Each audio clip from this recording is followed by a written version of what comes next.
요한계시록 14장 6절에서 12절 말씀을 통해서 새 천사의 말이라는 제목으로 하나님 말씀을 함께 나누겠습니다. 자, 우리가 저번 시간에 나누었던 말씀을 잠깐 복습을 하고 오늘 말씀 나누겠습니다. 저번 시간에 이제 14장 1절에서 우리가 5절의 말씀을 통하여 말씀을 나눌 때 어린 양과 구원함을 받은 14만 4천 명이 하나님을 향하여 뭐 했습니까?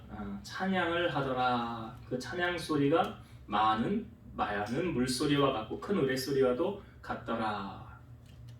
그래서 우리가 하나님을 향하여 그 영광 돌릴 수 있는 것이 뭐가 있을까? 내가 주님의 마음을 기쁘시게 할 수 있는 것이 뭐가 있을까? 여러분 생각을 한번 해보세요. 내가 빚진 것 어떻게 하면 갚을 수 있을까? 주님 나를 위해 죽으셨는데 생명까지도 내어주셨는데 나는 그 빚을 어떻게 갚을 수 있을까? 복음 전하면서 또 주의 일에 열심을 하면서. 근데 우리가 저번 시간에 말씀을 초점을 두고 나누었던 것은 하나님을 향한 그 찬양, 세상의 노래와 찬양의 다른 점은 대상이 다르다고 그랬죠. 세상의 노래의 대상은 사람이지만 우리의 찬양의 대상은 하나님이시라는 것. 그래서 우리가 찬양을 할 때 제가 여호사밧 이야기 했었죠. 그 연합군들이 쳐들어올 때 여호사밧이 할 수 있는 거 뭐밖에 없었어요. 하나님을 향하여 얼굴을 들고 눈을 들고 그분을 바라보는 것. 우리는 주님만 바라봅니다 그랬죠. 그랬더니 하나님이 응답하시고 야하시엘이라는 사람에게 하나님의 영이 감동 주어서 뭐라고 말씀하셨습니까? 이 싸움엔 너희가 싸울 것이 없느니라. 대우를 이루고 서서 여호와가 너희를 위하여 행하시는 구원을 보라. 하나님이 언제 일하기 시작하셨다고요? 그 노래와 찬송이 시작될 때. 그래서 시편에 보면 이스라엘의 찬송 중에 거하시는 하나님 그랬어요. 우리가 찬양할 때 하나님이 일하신다는 거죠. 그래서 우리의 찬양이 그냥 이렇게 아무렇지 않게 흘러가는 것이 아니라 정말 진심으로 전심을 다해서 하나님을 찬양할 때 그 찬송 가운데 하나님이 역사해 주신다. 그래서 여호사밧이 그 전쟁에서 그 노래와 찬송으로 하나님 앞에 올려드렸더니 복병을 두었죠. 어떤 일이 벌어졌습니까? 그 연합군들이 자기들끼리 서로 치고받고 싸웠어요. 그래서 죽이고 이제 마지막 남는 순간까지도 자기들끼리 다 싸우고 여호사밧 손댄 거 하나 없어요. 하나님이 그렇게 일하시더라는 거죠. 그래서 우리가 하나님을 향한 이 찬양, 주님 앞에 정성을 다해서 이 찬양의 시간, 주님이 참 기뻐하는 시간이다라는 것 기억하셔서 하나님께 영광 돌리는 찬양을 해야 된다라는 게 첫 번째 나눴던 것이고, 두 번째가 목자는 이제 양을 이끌어가는 목자죠. 근데 그 양들은 그 자기들의 목자가 누구인 줄 압니다. 그래서 이 4절의 말씀을 보면 그 어린 양이 어디로 인도하든지 따라간다. 우리는 누구의 인도함을 받습니까? 주님의 인도함을 받는. 어둠의 권세, 흑암의 권세의 인도함을 받는 것이 아니라 주님의 인도함. 그래서 예수님 말씀하시기를 양이 나를 알고 나도 양을 안다 그러잖아요. 그러나 삭구는 그 양을 그냥 잡아 먹기만 한다고 그러죠. 네. 그렇기 때문에 우리가 끝까지 따라가고 인도함을 받아야 되는 분은 누구십니까? 어린 양 되시는 예수님이다라는 것을 우리가 저번 시간에 말씀을 나누었습니다. 오늘 말씀에 보면 14만 4천 명이 시온산에서 찬미하는 환상이 끝나자 새 천사의 환상이 나타납니다. 그래서 새 천사가 한 천사는 하나님을 경배하라 라고 말하고요. 두 번째 천사는 바벨론의 멸망을 예언합니다. 세 번째 천사는 자기의 믿음을 배반하고 짐승을 경배한 자들에게 그 심판과 멸망을 예언하고 있습니다. 세 단락으로 이렇게 나누어져 있는데, 자, 우리가 그러면 한 천사씩, 한 천사들이 그 말하는 것을 이제 나누어서 그 메시지를 함께 나누기를 원합니다. 먼저 6절 말씀 다시 한번 볼게요. 6절. 또 보니 다른 천사가 공중에 날아가는데 땅에 거주하는 자들 곧 모든 민족과 종족과 방언과 백성에게 전할 영원한 복음을 가졌더라. 자, 한 천사가 나타나지요. 네. 그래서 여기 보니까 땅에 거하는 자들 하면서 모든 민족과 종족과 방언과 백성에게 전할 무엇을 가졌대요? 무엇을 가졌다고 합니까? 그 천사가 영원한 복음을 가졌더라. 영원한 복음을 가졌더라. 영원한 복음이라는 것은 변치 않는 사실, 변함이 없는 사실, 그러니까 이 복음이라는 것에 대해서 이제 이거는 어떻게 바꿀 수가 없는 거예요. 쉽게 말하면 진리죠, 진리. 복음이라는 것이. 그러니까 바뀌어지지 않는 영원한 복음이다. 여러분, 우리가 구원은 어떻게 받았습니까? 복음을 들음으로. 그 복음이 누구 이야기예요? 예수님 이야기죠. 그러니까 구원은 예수 그리스도를 통하지 않고는 얻을 수 없는 거죠. 천주교가 왜 타락했습니까? 천주교가 타락하게 된 배경이 그 면죄부를 팝니다. 당신들 이거 면죄부 이거 사야 된다고. 이거 사야 뭐 받을 수 있다는 거예요? 구원받을 수 있다는 거예요. 구원받을 수 있다는 거예요. 면죄부 당신 이거 안 사면 구원받지 못해요. 옳습니까? 틀린 겁니까? 틀린 거죠. 잘못된 거죠. 이 잘못된 것에 항의를 걸고 바른 진리를 선포하기 위해 이제 종교 개혁이 시작되는 거예요. 루터가 95개조의 반박문을 딱 걸고 잘못된 부분을 보여주면서 이것이 시초가 되어서 종교 개혁이 일어나는 거예요. 그래서 개신교는 사실 어디에서 나온 겁니까? 천주교에서 나온 거예요. 천주교 안에 한 뿌리였지만 여기서 타락하고 잘못되어졌기 때문에 여기서 따로 나와서 세워진 게 개신교라는 거죠. 우리가 믿는 예수 그리스도가 이제 개신교 아닙니까? 여기서 이 복음이 변질되어져서 잘못 가르치기 때문에 우리가 구원은 돈 주고 살 수 있는 게 아니잖아요. 천주교의 타락이 그렇게 비롯되어진 거예요. 그 뒤에는 뭐 다른 배후의 어떤 이런 영향이 있었죠. 잘못되어지는. 그래서 이거는 옳지 않다. 바른 진리, 말씀에 바로 서서 나아가기 위해서 세워진 것이 개신교예요. 그러니까 여기서 말하는 이 영원한 복음을 가졌더라, 변치 않는 영원한 진리, 누구도 바꿀 수 없는 이 복음을 가졌더라 라고 말하고요. 덧붙여서 7절을 봅니다. 7절. 그가 큰 음성으로 이르되 하나님을 두려워하며 그에게 영광을 돌리라. 이는 그의 심판의 시간이 이르렀음이니 하늘과 땅과 바다와 물들의 근원을 만드신 이를 경배하라 하더라. 이제 요약을 하면 이 7절의 내용이 이제 세 가지로 나뉘어지는 거예요. 큰 음성으로 천사가 말하기를, 첫 번째는 하나님을 두려워하며, 하나님을 두려워하라. 예수님도 복음서 마태복음에 이렇게 말씀하셨죠. 몸은 죽여도 영혼은 죽이지 못하는 자들을 두려워하지 말고 몸과 영혼을 능히 멸하실 수 있는 이를 두려워하라. 이걸 단축해서 말하면 사람 두려워하지 말고 하나님 두려워하라 이 말 아닙니까? 잠언의 말씀에도 사람을 두려워하면 어떻게 된다고 그랬어요? 올무에 걸리게 된다고 그랬어요. 그러나 여호와를 의지하는 자는 안전하리라. 여러분, 사람이 두렵다고 한다는 것은 벌써 시험에 빠질 가능성이 있는 거예요. 그러니까 우리가 신앙생활을 하면서 두려워해야 될 대상은 누구밖에 없어요? 하나님 한 분. 이게 무엇으로 연결되는 거예요? 경외하고 연결되는 거예요. 경외라는 게 뭐였어요? 경건하고도 비슷한 의미를 가지지만 하나님을 두려워하며 공경하며 섬기는 것. 이게 경외예요. 그러니까 하나님을 하찮게 생각하지 않아요. 정말 두려운 마음을 가지고 하나님 섬기는 거예요. 우리가 신앙생활하면서 이 죄라는 것을 참 배격하고 멀리 해야 될 때 늘 의식해야 되는 대상이 하나님. 이거 하나님 보시면 나 이거 혼나겠는데, 그러면 할 수가 없죠. 하나님 다 보고 계시잖아요. 그러니까 하나님이 두려우면 경건하게 살아갈 수밖에 없죠. 후폭풍이 두렵거든. 후폭풍이.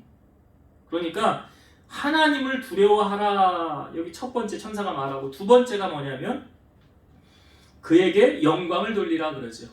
그에게 영광을 돌리라. 하나님께 영광을 돌리라. 웨스트민스터 대소요리 문답 1번에 사람의 제일 되는 목적은 뭐냐? 답이 뭐예요? 하나님을 즐거워하며 영원토록 그분을 즐거워하는 것. 하나님을 즐거워하며 영원토록 그분을 즐거워하는 것. 그럼 하나님께 영광 돌리는 삶을 우리가 살아야 된다. 하나님 우리를 왜 부르시고 왜 구원하셨느냐? 나로 말미암아 하나님이 영광 받길 원하시는 거예요. 그거 아시죠, 여러분? 여러분들이 영광 받으면 그 영광이 누구에게 돌아가는 거예요? 하나님께. 내가 하나님의 영광을 가리면 안 되는 거예요. 그래서 여기 두 번째는 하나님께 영광을 돌리라. 그러니까 우리가 영광을 돌려야 될 대상은 하나님 한 분이에요. 하나님만이 영광 받으실 분이세요. 사도행전에 보면 그 초대교회를 핍박할 때 예수님의 12제자 가운데 한 사람인 야고보가 헤롯에 의해서 칼에 죽임을 당합니다. 그 예수님의 12제자 가운데 가장 먼저 순교를 당한 게 야고보예요. 근데 그때 헤롯이 보면 자기가 연설을 하는데 사람들이 완전히 감동을 받은 거예요. 이거는 사람의 소리가 아니야, 신의 소리야 하면서 헤롯을 막 치켜 세우는 거예요. 그런데 헤롯이, 성경에 보면 헤롯이 그 영광을 하나님께 돌리지 아니한 거로 벌레에게 먹혀 죽으니라. 충에 먹혀 죽으니라. 영광을, 하나님이 받아야 될 영광을 자기가 가로챈 거예요. 이 사람이 조심해야 될 게 무엇입니까? 끝까지 겸손해야 돼요. 나는 아무것도 아닙니다. 나는 그림자고 영광 받으실 분은 하나님이십니다. 이게 되어져야 되는 거예요. 그래서 우리의 삶의 모든 부분에 나를 통해서 영광 받으실 이는 누구예요? 하나님이 되도록 이 훈련이 되어져야 되죠. 나는 가려지고 없어지고 하나님만을 높이는 그러한 삶이 되어야 된다. 이게 두 번째, 하나님께 영광을 돌리라. 그리고 세 번째가 뭐냐면 중간에 보면 이는 그의 심판의 시간이 이르렀음이니 그랬죠. 심판이 임박했다는 거예요. 심판이 임박했다. 우리가 사는 이 시대를 지금 말세라고 그러잖아요. 말세. 이 말세가 언제 끝납니까? 여러분, 말세와 말일은 다르다는 거 아시죠? 제가 요한계시록 할 때 몇 번씩 얘기했었죠. 말세와 말일은 다르다. 우리가 살아가는 이 말세 시대를 살아가고 있는데, 말세의 시작은 언제부터 시작되냐? 예수 그리스도의 십자가부터. 이게 언제 끝난다고요? 주님이 재림하면. 그 주님이 재림하는 그날을 말일이라고 하는 거예요. 말일, 마지막 날. 주님이 재림하면 이제 다 끝나는 거예요, 그때. 그래서 성경은 베드로전서 4장 7절도 만물의 마지막이 가까이 왔으니 그러므로 너희는 정신을 차리고 근신하여 기도하라. 만물의 마지막이 가까웠는데 우리가 해야 될 게 뭐래요? 정신을 차리고 근신하여 기도하라. 그러니까 지금 첫 번째 천사가 세 가지 주제를 이제 우리에게 알려주고 있어요. 첫 번째, 하나님 두려워하는 것. 두 번째, 그분에게 하나님께 영광을 돌리라는 것. 세 번째, 이제 심판이 다가왔다는 것. 다가왔다는 것. 여러분, 조금 전에 우리가 찬양을 할 때 마라나타라는 뜻이 주 예수의 어서 오시옵소서잖아요. 어서 오시옵소서. 정말 여러분 찬양하면서 주님이 빨리 오셨으면 좋겠습니까? 아니면 주님 조금만 더 있다가 조금만 나 좀 성공도 좀 하고 나 아들 딸 장가도 좀 보내고 나 좀 그동안 누리고 살지 못했는데 좀 누리고 그런 다음에 주님 나 할 것 좀 다 하고 그 다음에 오세요. 그런 마음이십니까? 그 마음 하나님이 아시겠죠. 여러분들이 어떤 마음인지. 그러나 요한계시록에서 보여지는 사도 요한, 지금 천사가 하는 말이 만물의 마지막이 가까웠다. 가까웠다는 건 멀지 않은 시점이라는 거죠. 심판이 그래서 임박해 왔다는 것을 우리에게 알려주고 있어요. 그렇기 때문에 우리가 늘 깨어서 주님 오실 날을 준비하고 있어야 된다라는 것을 첫 번째 천사가 주는 메시지였습니다. 두 번째, 8절을 보겠습니다. 두 번째 천사 8절.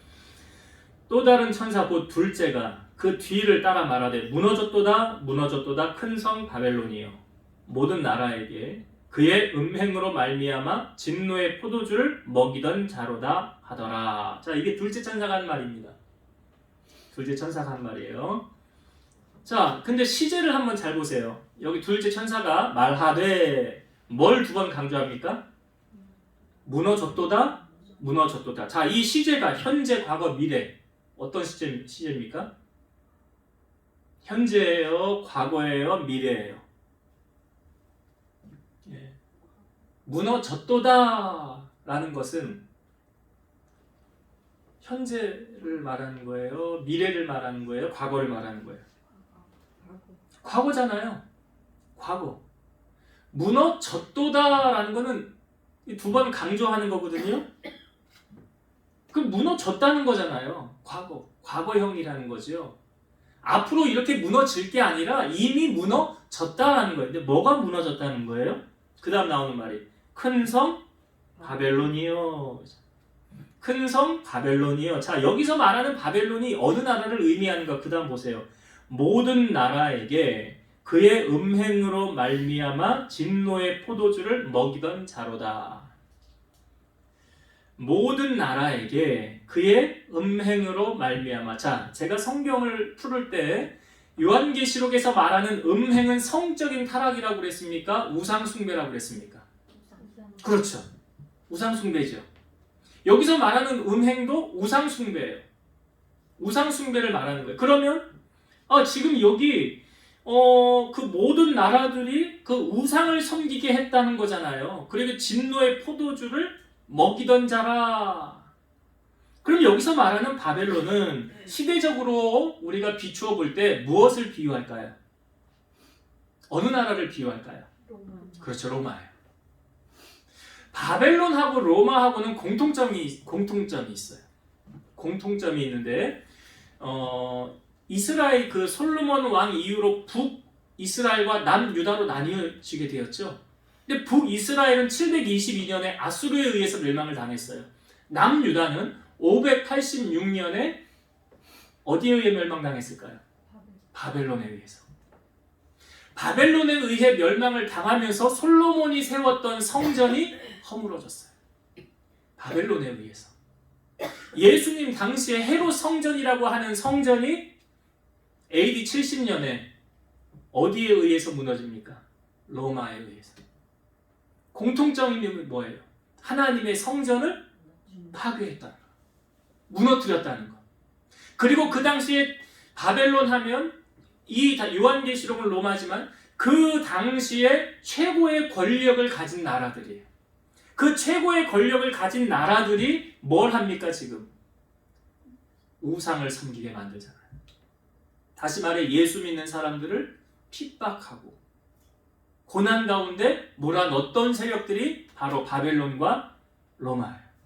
여기서 말하는 바벨론이여라는 것은 우리가 유추할 수 있는 것이 로마를 이야기하는구나. 우리가 이 앞부분에 666이라는 숫자를 말할 때도 로마 황제 그걸 의미한다는 것을 계속 암시적으로 이렇게 보여주는 거잖아요. 그러니까 교회를 핍박하는 권세, 또 하나님을 부인하는 반대하는 세상 권력의 대표성을 띠고 있는 게 이 바벨론, 로마예요.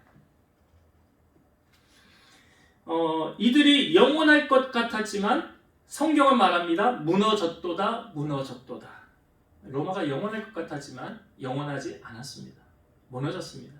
이것을 통하여 우리에게 영원한 것은 하나님 한 분밖에 없다는 것을 알려주는 거예요. 로마가 영원히 갈 것 같았지만 그렇지 않고 하나님만이 영원하다라는 것. 그래서 이 바벨론이 로마가 무너지게 됐다라는 것을 둘째 천사를 통해서 암시해주고 있는 거고요. 그 다음에 9절부터 볼게요. 9절부터 11절까지 연결이 되어져 있기 때문에 제가 같이 읽어볼게요. 또 다른 천사 곧 셋째가 그 뒤를 따라 큰 음성으로 이르되 만일 누구든지 짐승과 그의 우상에게 경배하고 이마에나 손에 표를 받으면 그도 하나님의 진노의 포도주를 마시리니 그 진노의 잔에 섞인 것이 없이 부은 포도주라. 거룩한 천사들 앞과 어린 양 앞에서 불과 유황으로 고난을 받으리니 그 고난의 연기가 세세토록 올라가리로다. 짐승과 그의 우상에게 경배하고 그의 이름표를 받는 자는 누구든지 밤낮 쉼을 얻지 못하리라 하더라. 자, 세 번째 천사가 말하는 것이 무엇입니까? 그 우상에게 경배하고 섬기면 여기 앞부분에 보면 이마나 손에 짐승의 표를 받는다고 그랬죠? 그 이마나 짐승에게 그 표를 받으면 그 하나님의 구원함에 이르지 못한다라고 말했잖아요. 구원함을 받는 사람은 어린 양의 인을 받는다고 그랬죠. 그게 다른 거잖아요, 이게. 그러니까 여기 그 우상에게 경배하고 이마에나 손에 표를 받으면 어떻게 된다는 거예요? 10절에 보니까 그도 하나님의 진노의 포도주를 마시리니 그 진노의 잔에 섞인 것이 없이 부은 포도주라. 거룩한 천사들 앞과 어린 양 앞에서 불과 유황으로 고난을 받으리니. 이 불과 유황으로 고난을 받는다. 뭘 의미하는지 아시겠죠? 영원히 죽지 않는, 꺼지지 않는 그 불에 들어간다는 거예요. 불에 들어간다. 여기 11절 나오잖아요. 그 고난의 연기가 세세토록 올라가리로다. 짐승과 그의 우상에게 경배하고. 여기 짐승은 앞부분에 우리가 계속 보여주지만 그 짐승이 무엇입니까? 그 로마 황제를 예표하는 거잖아요. 그 자기가 그리스도라고 말이잖아요. 나에게 전하라 그러면 살려주마 그러잖아요. 그 짐승과 그의 우상에게 경배하고 그의 이름표를 받는 자는 누구든지 밤낮 쉼을 얻지 못하리라. 구원함에 이르지 못한다라는 것을 말하는 거예요. 자, 12절 마지막 절 봅니다. 성도들의 인내가 여기 있나니 그들은 하나님의 계명과 예수에 대한 믿음을 지키는 자니라. 여기는 앞부분과 9절에서 11절과 대조를 이루는 말씀이죠. 이 대조를 이루는, 그러니까 짐승의 표를 받지 않고 그들을 섬기지 않는 그 사람들을 가르치는 말이에요. 가르치는 말이죠. 성도들의 인내가 여기 있나니 그들은 하나님의 계명과 예수에 대한 믿음을 지키는 자니라.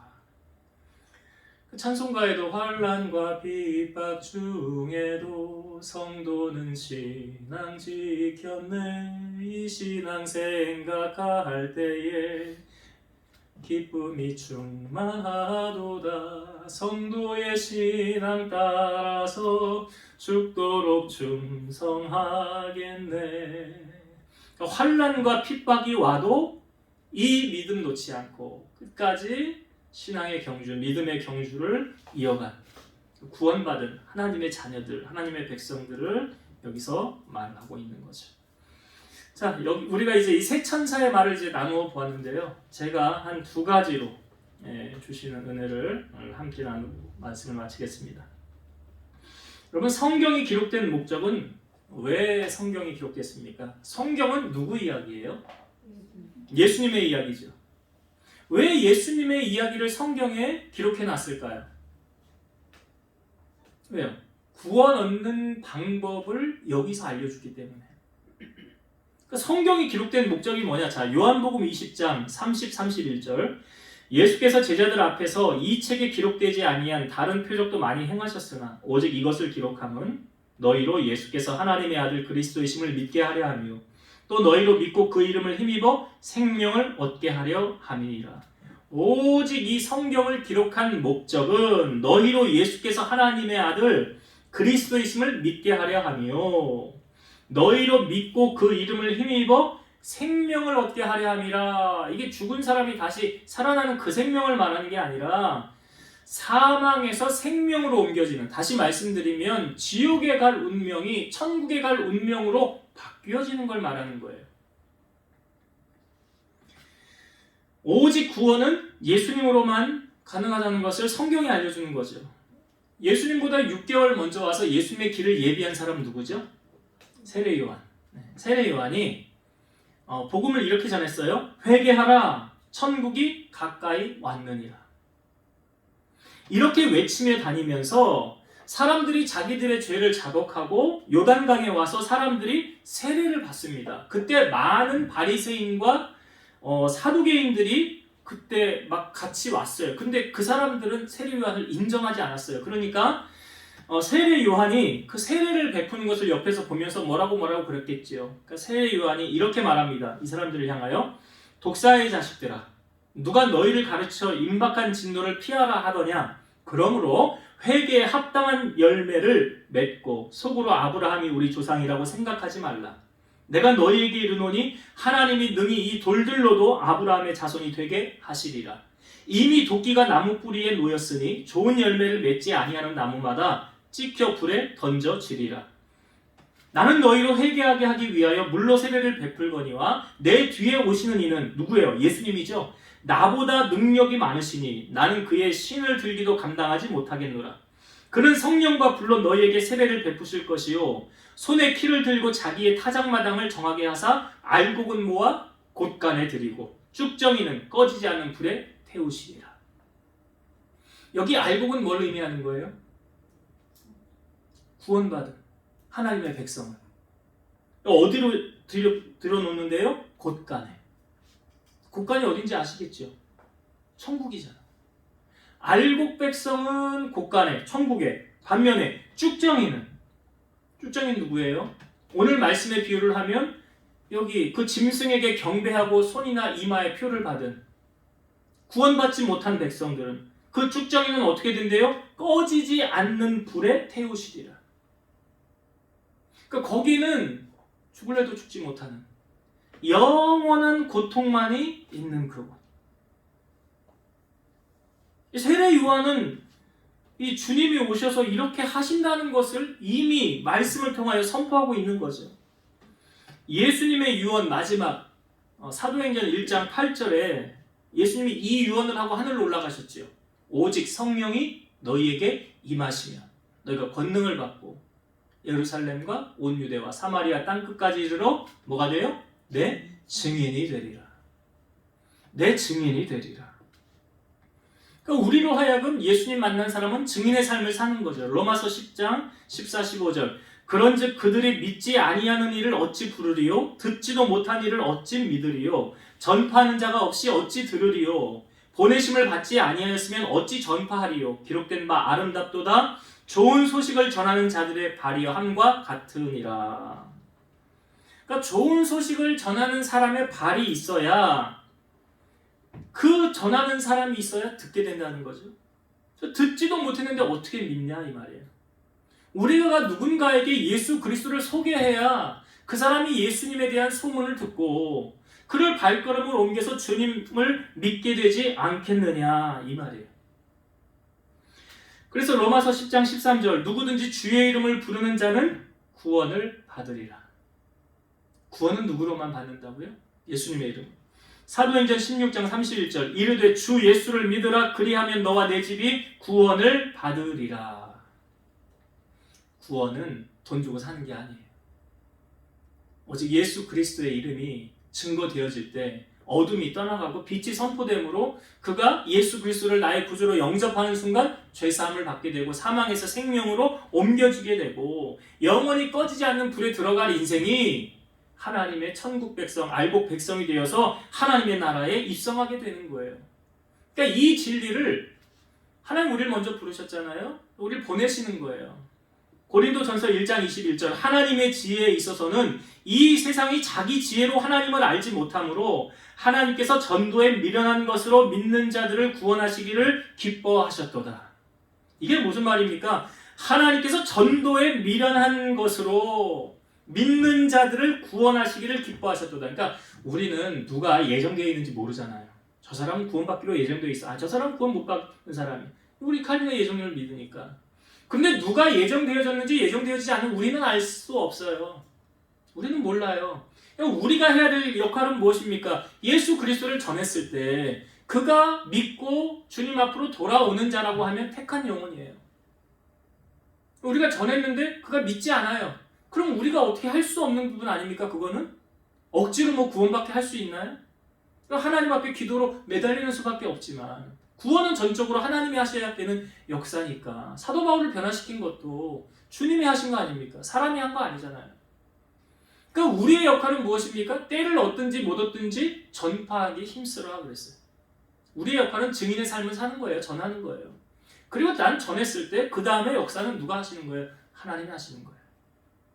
그러니까 그 역할을 우리가 해야 된다. 그 영원한 복음을 변치 않는 이 진리를 우리는 전해야 된다. 전해야 되는 사명이 있는 거예요. 그래서 여러분들의 입술로 만나는 누군가를 만나든지 하나님 나를 통해서 그를 구원할 계획을 갖고 계셨다는 것을 우리는 모르지만 하나님이 예정해 놓으셨다는 사실이라는 것을 나중에 깨닫게 되잖아요. 그래서 영원한 복음을 마지막까지 증거하는 증인의 삶을 여러분 살아가기를 주의 이름으로 축원드립니다. 한 가지 나누고 싶은 은혜는요. 우리가 이 땅에 살아가는 것이 만만한 세상입니까? 만만하지 않습니까? 우리가 부모들이 가끔 이런 이야기를 합니다. 자녀들 공부할 때 야 그래도 공부할 때가 좋은 줄 알아. 애들은 뭔 의미인지 몰라요. 공부할 때가 뭐가 좋아 힘든데 앉아서 공부하는 게 얼마나 힘든데 그래도 공부할 때가 좋은 줄 알아. 왜 이런 이야기를 합니까? 너 나와서 사회생활 해봐. 세상 그렇게 만만한 줄 알아? 만만하지 않아. 그렇게 호락호락하지 않아. 경험을 해보면 알게 되겠지요. 마찬가지로 여러분 신앙생활 하는 것이 쉬워요? 어려워요? 왜 성경은 마귀가 우는 사자같이 두루다니며 삼킬 자를 찾는다고 할까요? 믿는 자를 실족하게 하기 위한 거 아닙니까? 넘어뜨리려고 한다는 거 아니에요. 그만큼 신앙생활이 그렇게 녹록지 않다는 거죠. 내 믿음 지키기가 그렇게 쉽지 않은 거라는 거예요. 신앙생활 하기가 만만치 않지만 이런 생각을 해봤어요. 말씀을 준비하면서 신앙생활은 버티기다. 버티기다. 인내의 싸움. 이거 홀로 하는 것 같지만 사실은 내가 혼자 하는 것이 아니라 주님이 우리와 함께 하고 계신다는 것을 성경 구절을 통해서 이제 말씀을 드리려고 하는데, 어떤 사람이 그 환상 가운데 자기 예수님하고 이제 길을 가는데 자기 어린 시절을 쭉 보여주더래요, 주님이. 그런데 예수님하고 나하고 발자국이 두 개인데 어느 순간에는 발자국이 하나만 있더라는 거예요. 근데 그 순간은 내가 가장 힘들 때였대요. 그래서 따졌대요. 아니 주님, 아니 내가 그렇게 인생으로 힘들고 어려울 때 주님 왜 저 혼자 가게 하셨습니까? 아니 이때 주님이 나를 좀 도와주셔야 되는 거 아니었습니까? 주님이 말씀하시기를 그때는 내가 너를 안고 갔느니라 그러시더래요. 너가 걸어갈 힘이 없어서 내가 너를 그때 안고 갔느니라. 이게 모래 위의 발자국인데요. 우리가 신앙생활을 할 때 혼자 하는 것 같지만 그렇지 않아요. 고린도전서 10장 13절 사람이 감당할 시험 밖에는 너희가 당한 것이 없나니 오직 하나님은 미쁘사 너희가 감당하지 못할 시험 당함을 허락하지 아니하시고 시험 당할 즈음에 또한 피할 길을 내사 너희로 등이 감당하게 하시느니라. 감당할 것만 주신다는 거죠. 내가 감당 못할 때는요, 주님이 안고 가시겠죠. 피할 길을 열어주신다는 거 아닙니까? 보편적인 성도의 삶은 무엇이냐? 이거 하나 기억하세요. 보편적 성도의 삶은 오늘 무너지지 않는 삶이에요. 오늘 무너지지 않으면 내일도 안 무너질 수 있어요. 오늘 내가 견고하게 서 있으면 내일도 안 넘어질 수 있어요. 잠언 24장 16절 대저 의인은 7번 넘어질지라도 다시 일어나려니와 악인은 재앙으로 말미암아 엎드러지느니라. 여기 의인은 7번 넘어져도 다시 일어난다. 그러나 악인은요, 그냥 넘어지면 끝이에요. 예수님께서 십자가를 지시기 전날 베드로와 대화하는 장면이 있었어요. 그때 베드로가 이제 예수님이 이 말씀하신 다음에 여러분이 잘 아는 말씀을 했는데, 누가복음 22장 31, 32절 시몬아 시몬아 보라 사탄이 너희를 밀가부르듯 하려고 요구하였으나 그러나 내가 너를 위하여 네 믿음이 떨어지지 않기를 기도하였노니 너는 돌이킨 후에 내 형제를 굳게 하라. 치열한 영적 싸움을 주님이 했다는 거 아닙니까? 베드로 이거 달라는 거예요. 사탄이 요구했다는 거예요. 그런데 내가 너를 위해서 너의 믿음이 떨어지지 않기를 기도했다. 그러니 너는 돌이킨 후에라는 게 뭐냐면 이 다음에 주님 제가 주님 다른 사람 다 떠나도 저는 주님 떠나지 않겠습니다. 아니야. 네가 다 굴기 전에 나를 모른다고 3번 부인할 거야. 정말? 너도 예수 믿는 사람 아니야? 예수님 따르던 그 도당 아니야? 라고 말할 때 3번을 딱 부인하고 났을 때 닭이 울었잖아요. 그때 베드로와 예수님이 눈이 마주치고 베드로가 나가서 심히 통곡했다는 거예요. 그 통곡하고 나서 다시 베드로는 돌이켰죠. 돌이켰어요. 그걸 주님이 미리 말씀해 주시는 거예요. 그 치열한 영적 싸움에서 내가 너의 믿음이 떨어지지 않기를 위해서 기도했다. 로마서 8장 34절 누가 정죄하리요 죽으실 뿐 아니라 다시 살아나신 이는 그리스도 예수시니 그는 하나님 우편에 계신 자여 우리를 위하여 간구하시는 자신이라. 우리를 위해서 간구해 주신대요.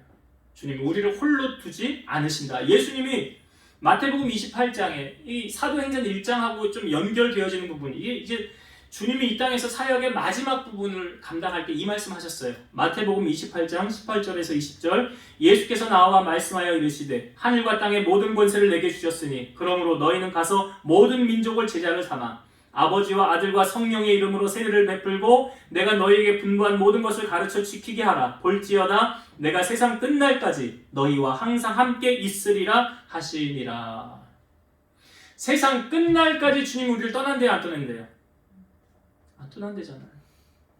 너희와 함께 한다고 그러잖아요. 그러니까 여러분이 아무리 힘들고 어려운 시련을 만났을 때, 넘어질 것 같을 때, 세상에 나밖에 없는 것 같아 라고 느낄 때 아니에요.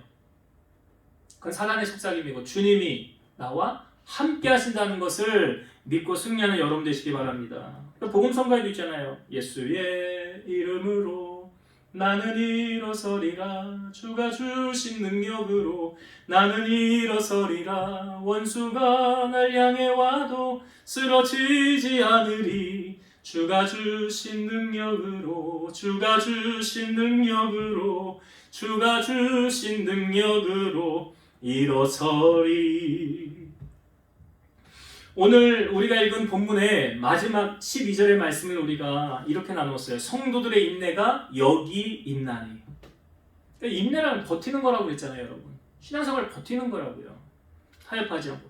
인내가 여기 있나니 그들은 하나님의 계명과 예수에 대한 믿음을 지키는 자니라. 그러니까 어떤 순간에 와도 어떤 상황이 와도 주님이 나와 함께 하신다는 거 잊지 마시고 이 믿음 놓지 마시고 끝까지 주님이 성령께서 우리를 견인해 가시겠지만 이 믿음에 붙잡혀 주님 손 붙잡고 마지막까지 최후 승리하시는 우리 성도님들 다 되시기를 주의 이름으로 축원드립니다. 기도하시겠습니다.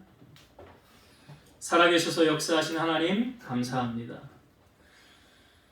천사가 영원한 복음을 가졌음을 우리에게 알려주셨습니다. 성경이 기록된 목적도 예수님을 우리에게 알리기 위함이었습니다.